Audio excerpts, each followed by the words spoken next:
이 시간 저희들이 민수기서 5장, 6장, 9장의 말씀을 읽었습니다. 모두가 다 하나님께서 모세에게 명령하여 일렀던 말씀들로 기록이 되어 있습니다. 성결한 하나님의 백성의 삶을 그렇게 행하라라고 하나님께서는 명령하고 있음을 봅니다. 몇 가지 말씀을 묵상하고요, 기도하는 시간을 갖도록 하겠습니다. 가장 먼저 나타나는 것이 뭐냐면, 부정한 것은 정하신 하나님과 거룩하신 하나님과 함께 할 수 없다라는 겁니다. 사람들의 생각은 다릅니다. 우리가 잘 아는 수지청 증무어 해가지고 물이 너무 맑으면 물고기가 없다, 이런 말로 사람들은 합리화시킵니다. 그래서 적당히 해라, 적당히 이 세상과도 타협하고 또 죄와도 타협하고 살 것을 그렇게 말합니다. 물이 너무 맑으면 물고기가 없기 때문에 대충 그렇게 타협하면서 살아라라고 사람들은 그렇게 말합니다만, 성경은 전혀 그렇게 말하고 있지 않습니다. 성경은 거룩하신 하나님 앞에 설 자는 반드시 성결하고 깨끗해야 된다라고 말합니다. 그래서 여러분, 이제 구름기둥이 성막 위에 머물러 있을 때에는 이스라엘 백성이 모두가 다 그곳에 정착하고 있어야 됩니다. 그걸 진영이라고 얘기합니다. 근데 만약에 그 진영 가운데 이제는 부정한 사람이 있다 그러면은 반드시 그 사람들은 진영 밖으로 나가야 됩니다.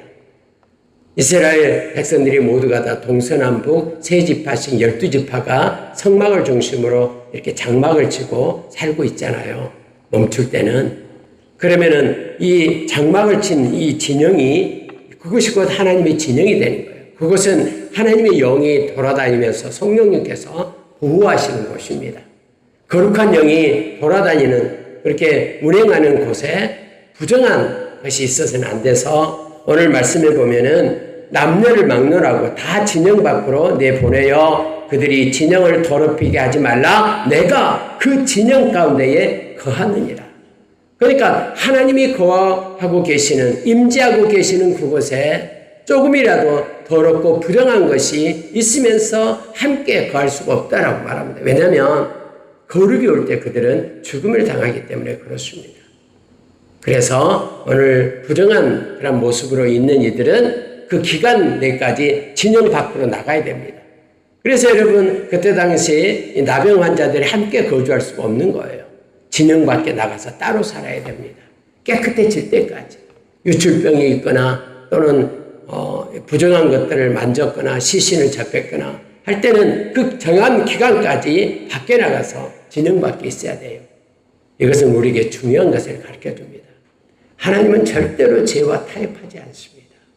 작은 죄 하나라도 이것은 우리가 하나님께 회개할 일이지 그냥 묻어두고 넘어가서는 안 됩니다.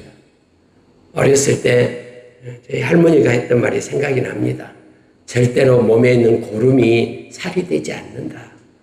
고름은 고름인 거예요. 그래서 그걸 가만히 놔둔다고 그것이 살이 되어 바꿔지지 않는다라는 거예요. 그것을 오려내야 된다라고 말하고 있는 것이죠.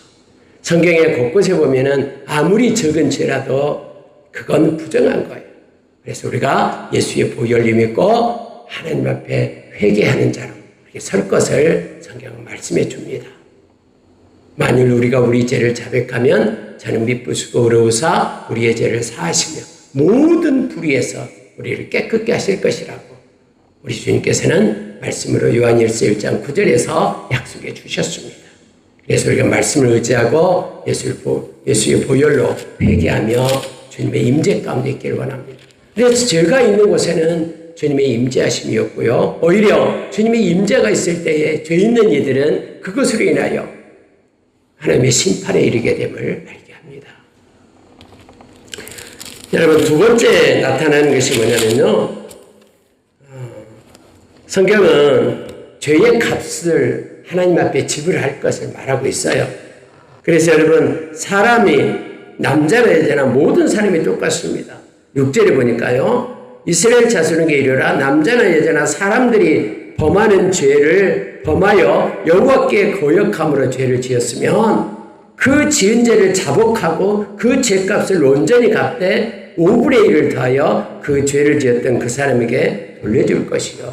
말만 내가 잘못했다고 말하는 것이 아니라 뭔가 손해를 끼치고 해를 입혔으면 5분의 1을 더해서 그 사람에게 돌려줘라.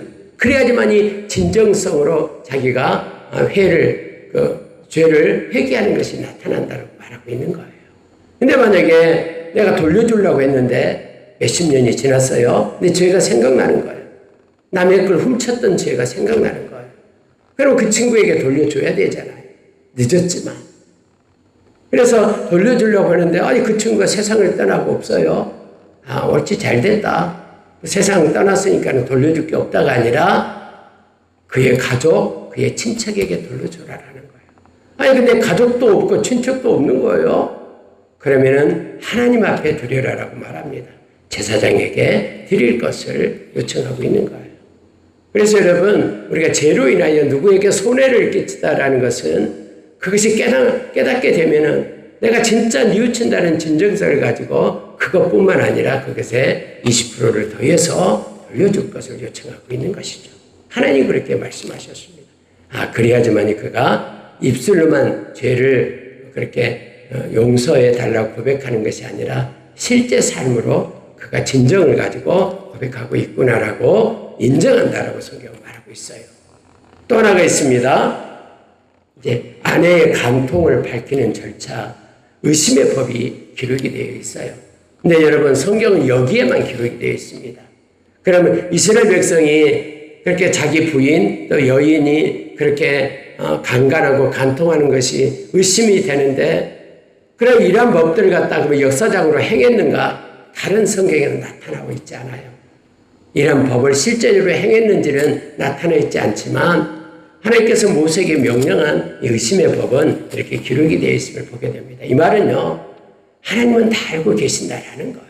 그러니까 지금 죄에 대해서 계속해서 나오는데 이렇게 사람들이 은밀하게 범하는 그런 범죄도 사람은 모를 것 같지만 사람은 모르지만 하나님은 다 알고 있다라는 거예요. 그래서 모든 죄의 그런 기준은 하나님 앞에 우리가 죄를 고백하는 것이지 사람들이 모른다라고 이제는 감쪽같이 죄를 숨겼기 때문에 끝났어가 아니다라는 거예요. 이 문제를 먼저 하나님 앞에 해결해야지만이 우리가 하나님 앞에 섰을 때 심판을 받지 않는다라고 성경은 가르쳐주고 있습니다. 여러분 근데 이걸 읽을 때마다 우리 주님의 십자가의 보혈이 얼마나 귀하고 존귀한지를 우리가 알게 되죠. 우리 주님의 보혈은 우리가 의지하고 회개할 때에 씻지 못할 죄가 없어요. 아무리 어떤 악한 죄라도 우리 주님의 보혈은 다 씻고도 남은 회개라고도 남는 기억조차 하지 않는 하나님의 은혜가 우리에게 임함을 그래 십자가의 보혈이 얼마나 존귀하고 보배로운가를 깨닫게 합니다. 그래서 여러분 어떤 사람이 이걸 읽으면서 왜 여자한테만 이렇게 불공평하게 이렇게 해요? 라고 말하는 사람도 있어요. 그런데 그렇지 않습니다. 여러분 사람이 한번 의심을 받기 시작하면요. 그 문제가 해결될 때까지는 계속해서 사람은 의심하는 속성이 있어요. 근데 만약에 내가 진짜 그러지도 않았는데 남편이 나를 잘못 그냥 오해해가지고 다른 남자와 통과했다고 그렇게 생각하면 어떻게 남은 생을 살 수가 있겠습니까? 그러면 하나님 앞에서 나가서 이걸 해결받는 거예요. 그러면은 그 남편이 의심했던 모든 것들이 다 소멸되고 정상적으로 되고 또 하나님께서 그 부부에게 하나님이 은혜를 주고 평화를 준다고 말하죠. 말씀이 그렇게 기록되어 있잖아요. 그 모든 사람은 그렇게 말하고 있습니다. 28절에서 그러나 여인이 더럽힌 일이 없고 정결하면 해를 받지 않고 임신하리라. 이 말은 하나님께서 태의 문을 열어서 그 가족을 축복하겠다라는 뜻이에요. 그러니까 여러분 이것은 여자들에게서도 불리하다. 인권 모독이다 이게 아니에요. 왜냐하면 정직한 사람에게는 이 법이 오히려 하나님께서 그를 인정해주는 법이 되기 때문에 그렇습니다. 어쨌든 여러분 이러한 의심했을 때 하나님 앞에 내면적인 은밀한 것들은 하나님이 다 알고 계시기 때문에 하나님이 행하신다라는 걸 성경은 기록하며 우리로 하여금 알게 합니다. 여러분 심지어 여러분 그때 당시에요. 함무라비 법전이 있잖아요. 가장 오래된 법전이다라고 세계사 시간에 배웠을 거예요. 이 함무라비 법전에도 이와 같은 내용들이 기록이 되어 있는데 거기에는 어떤 내용이 있냐면요. 그 뜨거운 물 속에 여인의 손을 집어넣어라 이거예요. 막 물이 펄펄 끓고 있는데 손을 집어넣어요. 그러면 만약에 여인이 정직하고 순결하다 그러면은 손이 익지 않을 거다. 라고 말하면서 그렇게 행했던 그러한 법전이 함무라비 법전에는 그렇게 기록되어 있는 것을 볼 수 있어요. 근데 여러분 이거 웃기잖아요. 아무리 뜨거운 물에 손을 집으면 다 손이 익어버리겠죠. 근데 여러분 그렇게까지 이렇게 그 여자를 무시하고 남자 편에 드는 그런 옛날 법전이 있었어요. 근데 성경은 그렇지 않잖아요. 성경은 정직하다면은 그 물을 먹는다고 해도 뭐 배가 붓거나 넙득다리가 이렇게 갈라지거나 마르거나 이런 일이 없잖아요. 그래서 여러분 이러한 일들이 이러한 율법이 그러면 이스라엘 역사상에서 이루어졌는가? 근데 이루어졌다는 다른 내용들 역사서에도 없어요. 여기에만 이렇게 기록되어 있는데 이것을 함께 기록된 앞에서 죄에 대해서 말하면서 같이 기록하는 거예요. 아무리 은밀한 죄라도. 그리고 우리가 잘 아는 고린도전서 6장에 보면은요, 모든 죄는 몸 밖에서 짓는 죄지만 이 은밀한 그런 음란의 죄는 몸 안에서 지은 죄이기 때문에 이것을 하나님 앞에서 행하지 말고 반드시 해결할 것을 예수의 보혈을 믿고 회개할 것을 그렇게 말하고 있죠. 그래서 우리가 가진 모든 죄는 절대로 그냥은 없어지지 않습니다. 반드시 예수의 보혈을 믿고 회개를 해야지만이 없어지게 됩니다. 또 내가 죄를 지어서 은밀하게 뭐 도둑질을 했다거나 해서 죄를 지었던 그 모든 죄들은 5분의 1을 더해가지고 꼭 그에게 갚음으로 인하여 죄의 진정성을 보일 것을 말하고 있음을 보게 됩니다. 여러분 6장으로 넘어가면 이제 6장에서는 나시린의 법이 나오고 있어요. 이 나시린의 법은요 강제가 아니에요. 내가 하나님 앞에 헌신하고 싶은 마음이 막 있는 거예요. 하나님 앞에 뭔가를 서원하고 싶어요. 그래서 스스로 하나님 제가 이제 몇 년간 기간을 정하고 아니면 평생을 예를 들어 삼손 같은 사람은 나신이죠. 내가 평생 내 머리에 삭도를 대지 않고 하나님의 영광을 위하여 일하겠습니다. 라고 삼손이 서원을 하잖아요. 부모님을 통해서요. 사무엘도 나시린의 법위에서 서원을 한 자였죠. 이와 같이 여러분 나시린, 나자를 이 말은 서원을 했다라는 뜻이고요. 이건 그냥 자의적으로 한 거예요. 자기가 하고 싶어서. 그래서 하나님 앞에 우리가 작정을 하고 서원을 할 때 이 나시린의 제도가 있음을 보게 됩니다. 근데 여러분 나시린이 되면요 이건 하나님의 것이 되었다라는 거예요. 그래서 하나님께서 하나님 것이 됐기 때문에 자기 스스로의 기쁨을 위하여 살아서는 안 되고 자기의 영광을 위하여 살아서는 안 돼요. 그래서 세 가지 것을 금지합니다. 첫째가 뭐냐면은 포도주나 독주를 마셔서는 안 돼요. 특히 포도 씨나 포도 껍질도 먹어서도 안 돼요. 이 포도주, 이 독주 이것은 자기의 기쁨을 위하여 마시는 거잖아요. 자기를 즐겁게 하기 위하여. 그래서 여러분 모든 기쁨은 하나님께로 돌리기 때문에 이 나시린은 첫째 포도주나 독주를 정한 기간에는 먹어서는 안 됩니다. 두 번째는 머리를 밀어서는 안 돼요. 머리는 자기의 영광을 나타내는 거예요. 그래서 나의 모든 영광은 하나님께 드립니다. 왜요? 자기가 그렇게 나신이 되겠다라고 자기가 자원했기 때문에 나는 나를 위해서 이제는 사는 자가 아니라 하나님의 영광을 위하여 살겠습니다라고 그렇게 스스로 했기 때문에 자기의 영광을 상징하는 이 머리털을 마음대로 해서는 안 돼요. 이제 하나님께 맡기는 거예요. 그래서 머리를 자르면 안 됩니다. 삼손은 머리를 잘랐잖아요. 잘리게끔 했잖아요. 그래서 모든 그런 힘들이 사라져 버렸잖아요. 그리고 여러분 세 번째가 뭐냐면은 이 죽음을 만져서는 안 돼요. 심지어 오늘 말씀은 아버지가 죽더라도 그 죽음이 있는 곳에 시신이 있는 곳에 있어서는 안 돼요. 왜냐하면 그는 이제 사람의 소유가 아니라 하나님께 속한 자다라는 거예요.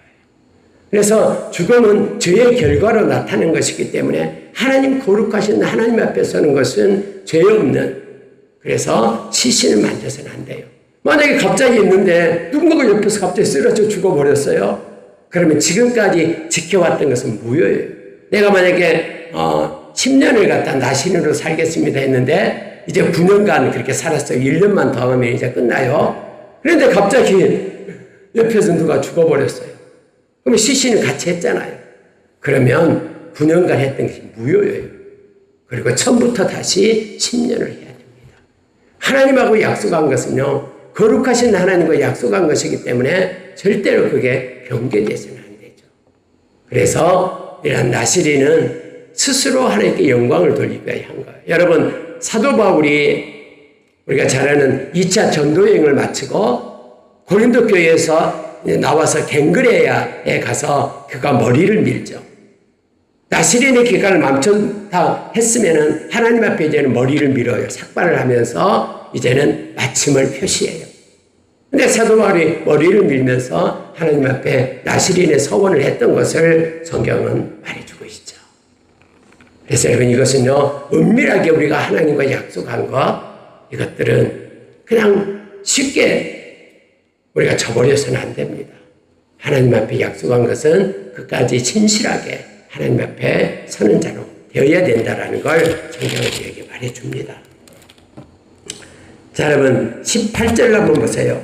자기의 몸을 구별한 나시리는 회막문에서 자기의 머리털을 밀고 그것을 화목제물 밑에 있는 불에 둘지며 해서 다 끝난 다음에 머리털을 밀고 그것을 머리털을 가지고 마지막으로 하나님께 영광을 올리는 거예요. 왜 머리털을 밀까? 이렇게 스님처럼 왜 머리를 밀까? 이렇게 생각하기 쉬운데요. 이 머리를 민다라는 것은 이제 그 기간 동안 이제는 다 끝나고 내가 가진 그 모든 영광을 하나님께 올립니다. 라는 의미에서 머리털을 밀어서 화목제물에 그 불에다가 그걸 두어서 사르게끔 하는 거예요. 그리고 이제부터 이제 나시린이 해서 풀려나서 그때부터는 이제 포도주를 먹을 수 있다라고 성경은 말하고 있습니다.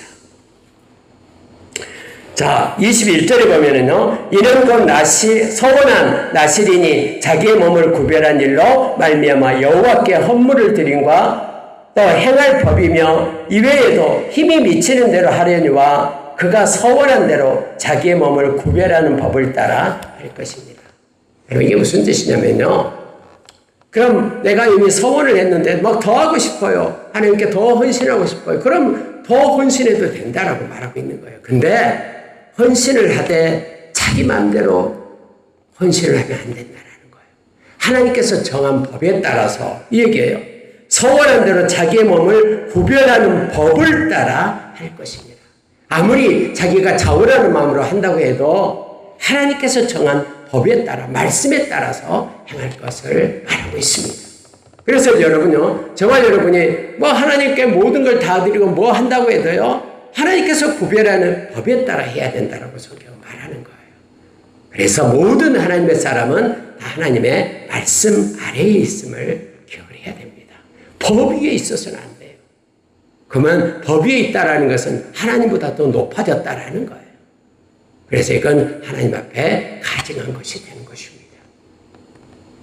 정말 여러분 예수님의 제자라면은 예수님께서도 요한복음 8장 31절에서 나의 제자는 나의 말씀 안에 거한다라고 말하는 거예요. 하나님, 우리 주님의 말씀 안에 거하고 순종하는 삶을 살아가는 자가 예수의 제자고 하나님의 자녀가 되는 것이죠. 고린도후서 10장 4절 5절에서 하나님보다 더 높아진 모든 것들은 무너뜨려야 돼요.